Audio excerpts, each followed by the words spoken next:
மக்களே, இப்போ நம்ம பார்க்க போறது என்னன்னு பார்த்தீங்கன்னா, தக்கல் முறைகேட தடுக்கிறதுக்கு பார்த்தீங்கன்னா, ஒரு 30 ட்ரெயின்ஸ்க்கு வந்து பார்த்தீங்கன்னா, ஓடிபி வந்து கொண்டு வந்துட்டாங்க மக்களே.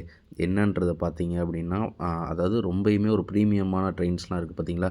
நம்ம ராஜ்தானி, அதுக்கப்புறம் பார்த்தீங்கன்னா, நம்ம வந்தே பாரத் எக்ஸ்பிரஸ், அப்புறம் தேஜஸ் எக்ஸ்பிரஸ் இதுலலாம் நீங்கள் தக்கல் போட்டீங்க அப்படின்னா, இப்போ நீங்க நல்லா நோட் பண்ணி பாருங்க. நீங்க 10 மணிக்கு நீங்க ஏசியில தக்கல் போட்டீங்கன்னு வச்சுக்கோங்க, வந்தே பாரத்ல.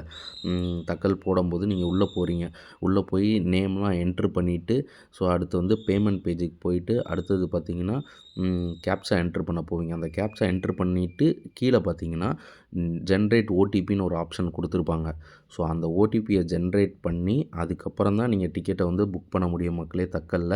ஸோ அது பார்த்தீங்கன்னா, இப்ப இம்ப்ளிமெண்ட் ஆயிடுச்சு மக்களே. நீங்க வந்து இப்ப நீங்க வந்தே பாரத்ல, அதுக்கப்புறம் பார்த்தீங்கன்னா, தேஜஸ் ட்ரெயின்ல, ராஜ்தானி எக்ஸ்பிரஸ்ல இந்த மாரி ட்ரெயின்ஸ்லலாம் நீங்க இப்ப தக்கல் போடுறீங்கன்னு வைங்களேன், கண்டிப்பா இந்த ஆப்ஷன் கேட்கும். ஸோ அதனால வந்து நெட்வொர்க் எங்க அதிகமா இருக்குதோ, அதாவது உங்களுக்கு டவர் எங்க நல்லா கிடைக்குது, இல்லைனா ஒய்ஃபை எங்க நல்லா இருக்குதுன்னு பார்த்துட்டு, அந்த இடத்துல உட்காந்து போடுங்க. ஏன்னா நெட்டு வந்து உங்களுக்கு பக்காவா இருந்தால் மட்டுமே வந்து இந்த இந்த பிரீமியம் ட்ரெயின்ஸ்லலாம் தக்கல் போட முடியும். கோயிங் ஃபார்வர்ட் இத வந்து எல்லா ட்ரெயின்ஸ்க்கும் எடுத்துட்டு வர போறாங்க மக்களே. சீக்கிரமாவே அத கொண்டு வந்துருவாங்க.